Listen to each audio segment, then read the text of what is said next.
Howdy doody, good friends, and welcome to the Mad Painter Show. Are you one of those people who believe that love is weak?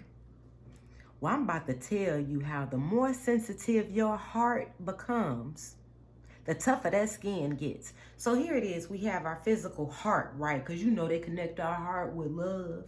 So here it is, we have our physical heart. It is pumping blood through our bodies, and it is also supplying us with oxygen and nutrients.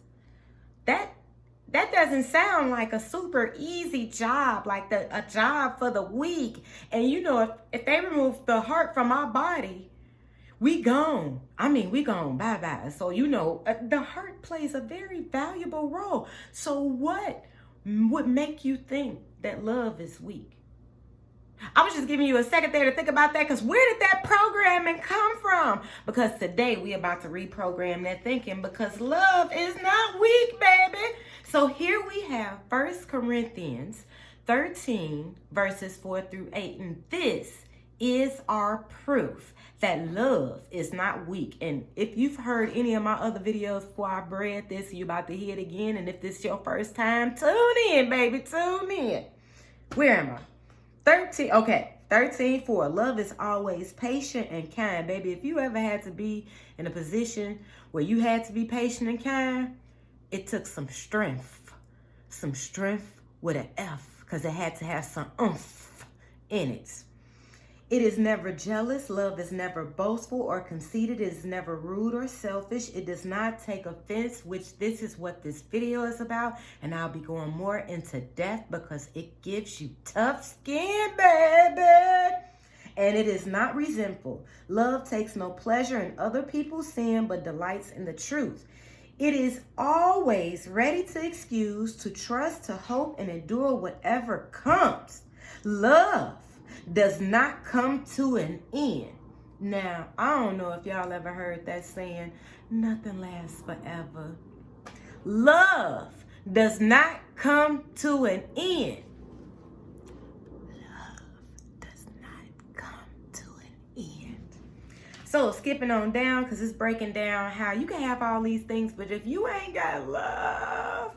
So in short, I'm at 13, verse 13. In short, there are three things that last: faith, hope, and love. And the greatest of these is love. Man, why are you breaking this down? I have a reason. Stick with me. So, while I was reading that and thinking about how am I going to break this down, the first thing that came to me, now faith. I'm so grateful for my mentors, because typically when I hear people say this, they say faith is the substance of things hoped for. The key word is now. Remember what I was saying about that now? That now is a continuous. As long as you're in the presence, this is now. So that now faith is the substance of things hoped for, the evidence of things not seen. Y'all heard that, right? And so I went on and looked up evidence and substance and evidence, because it's like, okay, basically what you're saying with this now faith thing, we got this substance and this evidence. So substance, a particular kind of matter with uniform properties. 2, real physical matter of which has a tangible, solid presence. I'm gonna let that marinate. We're going to go to the evidence. Evidence, available body of facts or information indicating whether a belief or proposition is true or valid. So it basically sounds like something that exists but doesn't yet exist, but does exist. So what I've learned about this whole God relationship thing, it's very paradoxical. And so you'll understand where I'm coming from. Baby, I looked that word up too, because we going to have understanding in this here. I'm not just trying to blah, blah, blah, blah. No, we're going to paint a clear picture of what it is I'm here talking about, because I got a point. So, paradox, a seemingly absurd, and this Google dictionary may be worded differently somewhere else, a seemingly absurd or self-contradictory statement or proposition that when investigated or explained may prove to be well-founded or true. So It be some stuff like, if you don't think about this, this is what happen. But if you think, but I mean, I was just giving that as an example, and I don't want to get too far off into the example because I digress because we're talking about a whole nother something else. But I gave you this because in that thing, that the three things that will last, we have the faith and the hope, but the greatest is love. And I'm giving you the example. We going into why love ain't no punk, baby. Because love ain't no punk. And we this why. This okay, so in this whole evidence, we got this substance in this evidence. So here we have the now faith and this hope, right? And it made me think of The Secret. We had the people using The Secret, you working on the laws of manifestation and this, that, and the other. And I also thought about the Tower of Babel. Because here in the Tower of Babel, these people came together and they believed when two touch agree. I forgot the rest of that scripture, but it's a whole bunch of stuff that happened with that. And you able to multiply. So in looking at here in the Tower of Babel and even working the laws of The Secret, and being there when the book first came out, because it was sometime in the 90s, and even people who were seeking their love interest, they really weren't using love in it.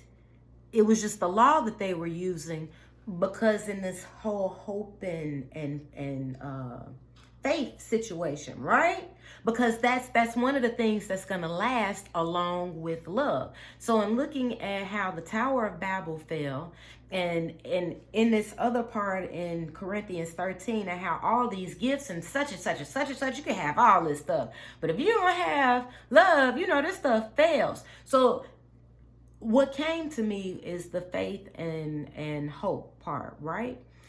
Entrepreneurs have to have these things. People that are seeking for something more than what they have to have this hope and faith situation going on. Because even as a kid, before you even know what it really means, you be hoping and wishing on a toy, hoping and wishing you have a party, hoping and wish your mama leave you alone, hoping and wishing. So it's like I just kind of connected that with the hope and faith, and I feel like that's just something that's instilled with us. But then when we have this love, this is something else. This is something that we have to study. We have to research. This is something that becomes a part of our being, because faith and hope, the wicked people can use faith and hope, but love changes the game here, baby. Love changes the game. And it also says it is the greatest. Okay, so we're going to go ahead and go to the next one. And so as you study love, you also experience love. So yeah, even though you can look at this whole Corinthians thing and love like, this is how I'm supposed to be when I'm loving. But how you gonna be it if you're not giving an example? I mean, you could read the example, and reading the example is one thing, but in actually giving a mentor, someone who can show you some kind of guidance that's like, this is what it looks like. It's like, okay, but also in it being shown in you while you're going through this walk. You have this experience where even when you're having this talk with God, you're having these conversations with God. God is love. God is showing you how patient and kind He. I am rubbing my beard, baby, because this is wisdom. This is wisdom Samurai Sunday knowledge. You know what I was trying to say right there. So I want you to imagine, here it is, love. Love itself wants to show you and prove to you how much it loves you. And in the midst of you studying and experience this love, it is molding you into love. So it's like the more you look at it, you become it. It becomes a part of your being, because then you're studying it, you're eating it, you're meditating on it, on these words. So here it is. And back on this offense thing. And so I looked at that a little bit. I'm back on my beard. I looked at that a little bit longer, and it was one of those situations so why doesn't love get offended? Because love know who it is. So it's like, here it is. People can do all this yippity yap And it's like, but that's not who I am. That's no. So it's like, yeah, whatever you say, but that's not what it is. That is not what it is. So it's like people could say all kind of stuff. It doesn't matter how close they are to you, how far, because where it really hurts. A lot of times where we're really, now we need to look at this. A lot of times where we're feeling like we're really getting offended, if it's somebody who's super close to us, or somebody is telling some type of truth and it kind of pricks you and it's like, but it's, come on. So this is why we're getting into learning about love, because sometimes when we getting stronger and getting into love, them prickings be like, I kind of look at it like a tattoo, like, all right, I see what's, it's making me strong. So I went through it because it takes I'm just thinking it takes a mind thing when you're getting something like tattoos or even going through certain things. You got to shut that mind up, like, we don't feel nothing.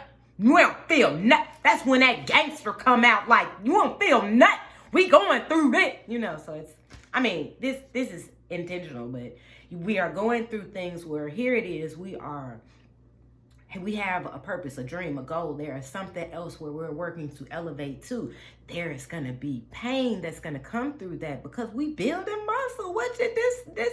You ain't weak. You built, but it's. So it's like you're being prepared and you're being put in a position to get stronger for what it is that where you're going, because it's bigger than you. And for things to be bigger than you, you got to be strong. And plus you got a daddy that's like bigger than the whole thing. That's like, I got you, baby boy. I got you, baby girl.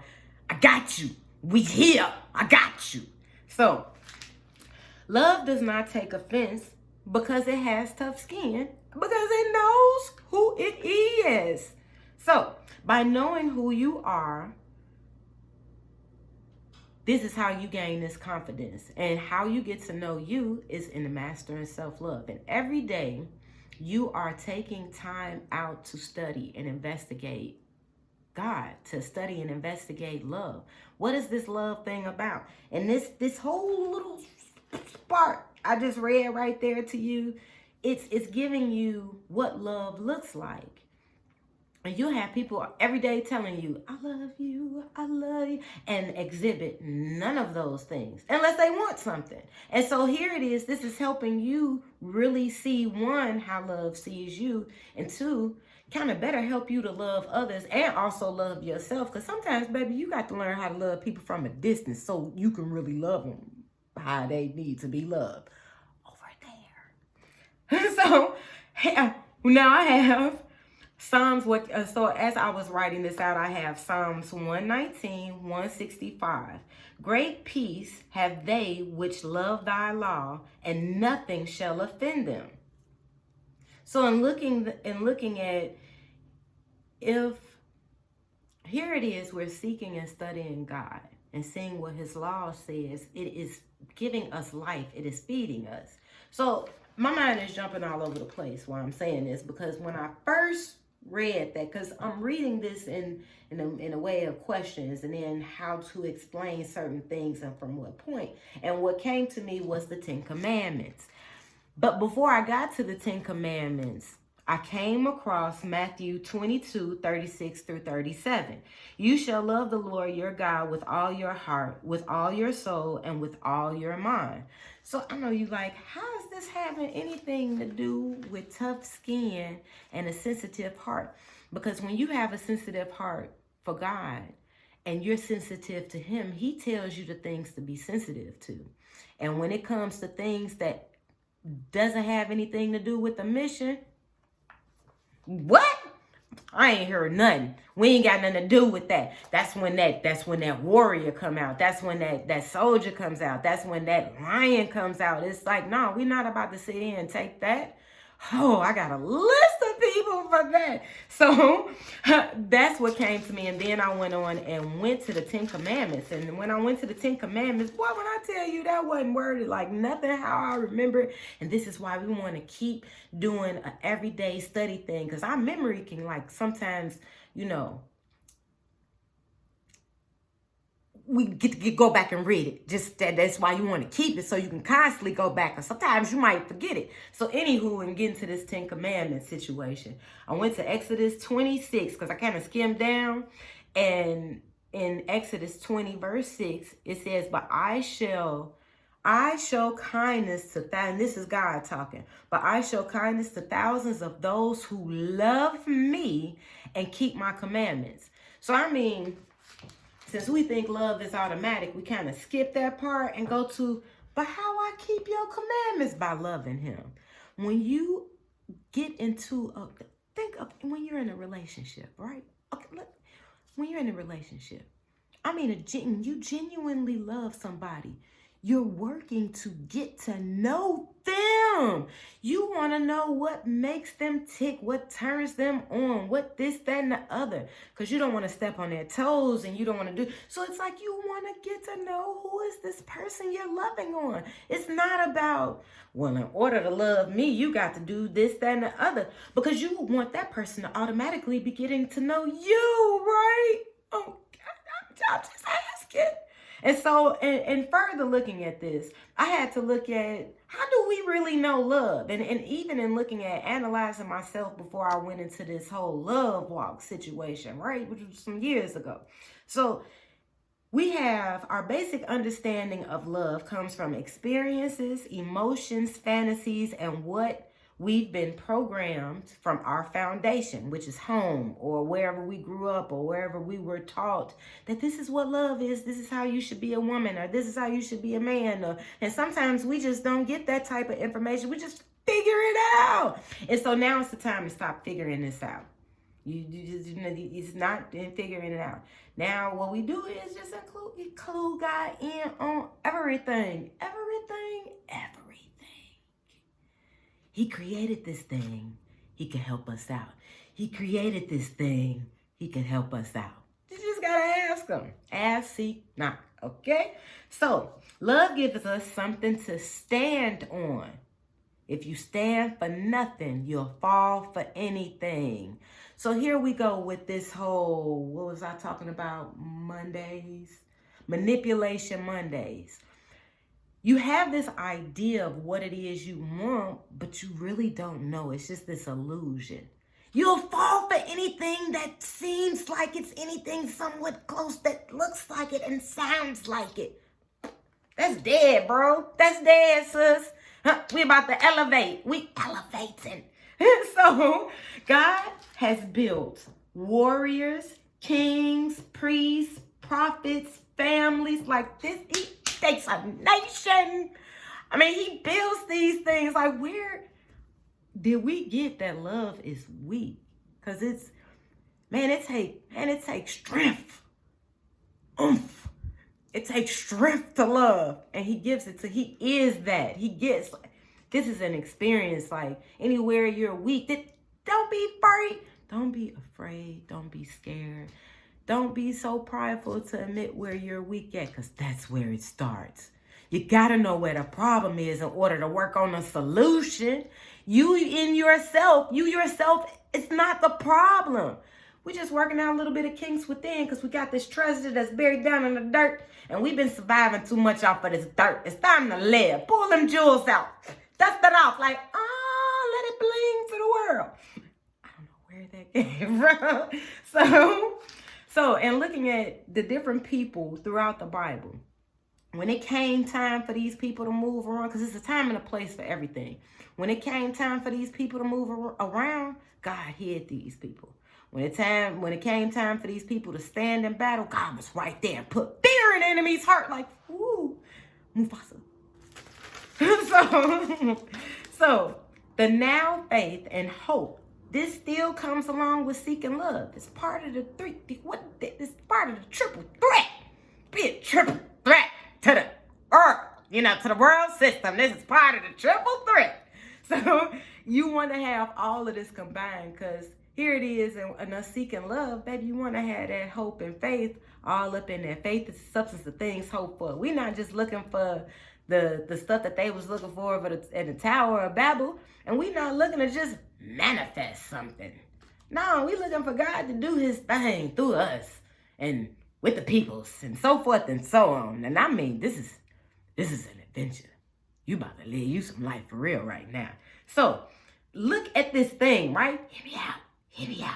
So a salesman constantly gets no's all the time.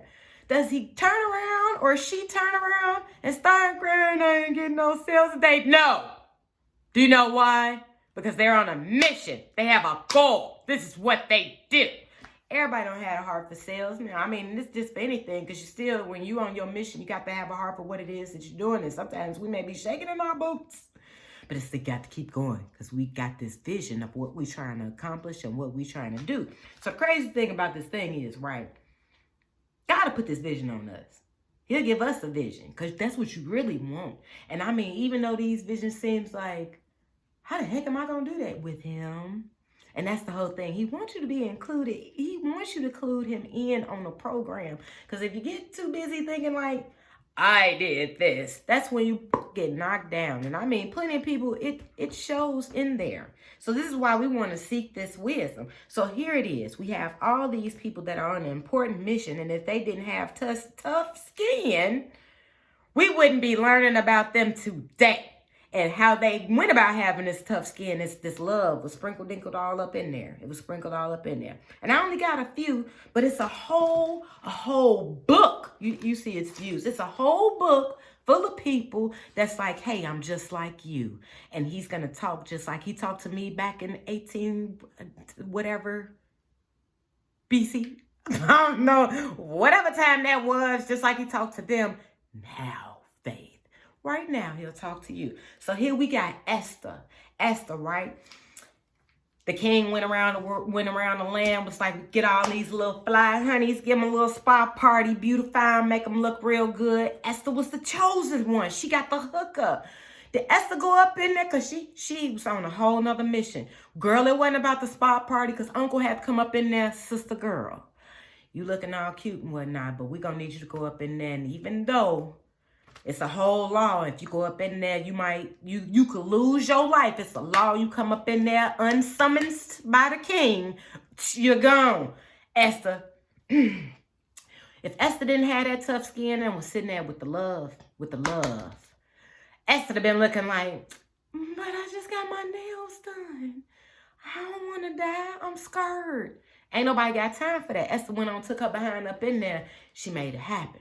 And she kept on listening to the Lord. We got David. If David was all caught up in what people were saying about him, he'd have been stuck at home like, my daddy don't care about me. He ain't even called me when dude was looking for the other people. And I mean, David was slaying lions and giants and bears. Oh my!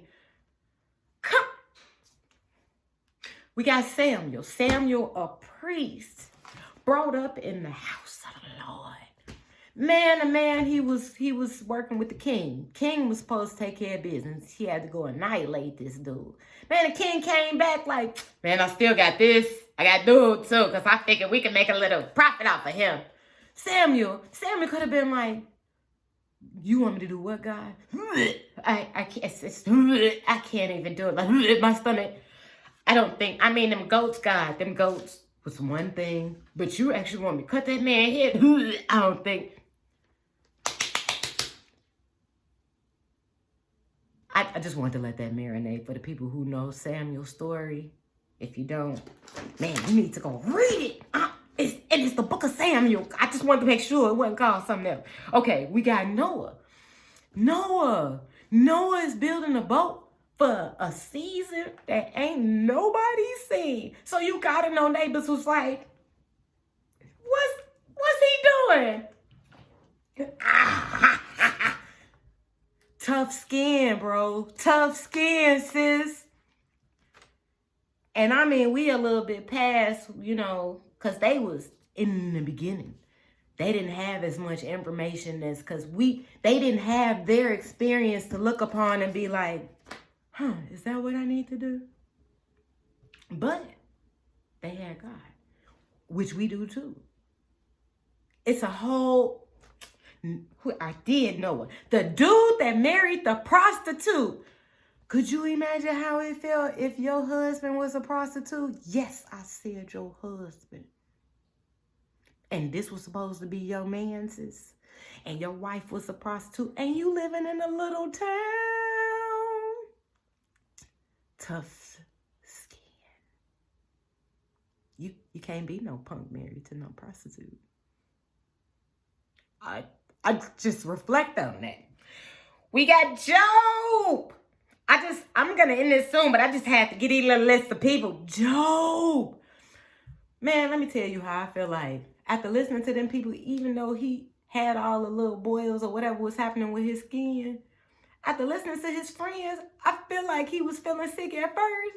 But I feel like at some of them points, he got to hold my bumpy clothes because I'm about to go in on Eliphaz. And I mean, it's just Jesus. Hallelujah. Jesus. At the time of that cross, that man might have been like, he could have been like, you know what, Daddy? The way they was talking about me and spitting, ew, that is just so disgusting. Why did they have to spit on me? Ew, I don't want to keep going. Tough skin. He kept going and died for them people that spat on him as well. I mean, you know, if they choose to, but he did. It's, baby, whoever told you that love is weak, Satan is a liar, and he is lied. But we shall no longer be eating his fruit. Amen. Because we ain't no punk. We ain't no punk. So, I'm giving you a scenario, okay? And even though this is involving money, because, you know, sometimes we seem to know the value of money more than we know the value of the whole love situation.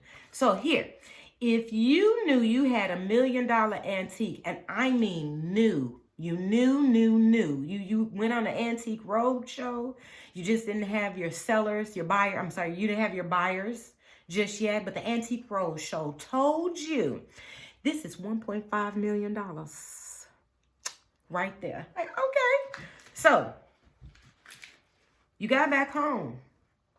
You haven't bought any buyers yet. I mean, you haven't found any buyers yet. So here comes somebody.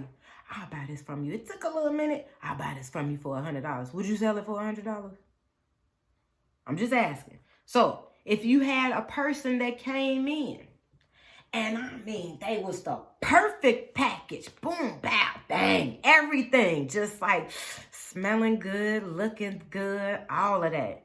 And they came up to you, oh, I love you. Oh, can I buy that from you for $100? Would you sell it? Last one. If you had you a person, because it's taking a little bit of time for this to sell, right? You had you a person come and tell you, you know what? That ain't nothing. You'll never make anything off of that. I'm the only one that really recognized, you know, a little like what I could do, what somebody can do with it. I'm the only person that see a little bit of the value of that trash you got over there. I mean, come on now, since I feel bad for you, I'll give you an extra $100. If they offered you $200, would you buy it? I mean, would you sell it? You knew what I was trying to say, but would you sell it? No, right? Because you know the value of this antique thing that they told you what the heck it was worth on the Antique Road Show. So if the Antique Road Show then told you the value of this antique thing, baby, when God tell you who you are, and he tell you and show you in love, and you know your value, oh, you ain't gonna sell yourself short. So it don't matter what they yin yang is, what they talking about, whether it's good yin yang or bad yin yang. You ain't, if it ain't in alignment with what God talking about and it ain't got that life in it, and I mean wholly got that life in it, ain't nobody got time for it. Because God ain't making no punks. He not molding us into no punks. You know what I'm saying? I just had to get a little bit in there. So, I love you. And I'm showing it to you. Because this is why I love you. Because I ain't doing all this studying for nothing. My cup is running over and you partaking of it. So I'm passing it on to you. Puff, puff, pass, baby. Here you go. Pass it on to you. Go ahead and let that simmer up in there. I love you guys. God loves you even more. If you're interested in mastering self-love class, please click the Wix link. Check out any of the artwork on the Etsy page, which stuff will be uploaded very soon. Some more extra stuff. Like, share, and subscribe if this video helped you. You got love. Love is the key. It is the greatest of all.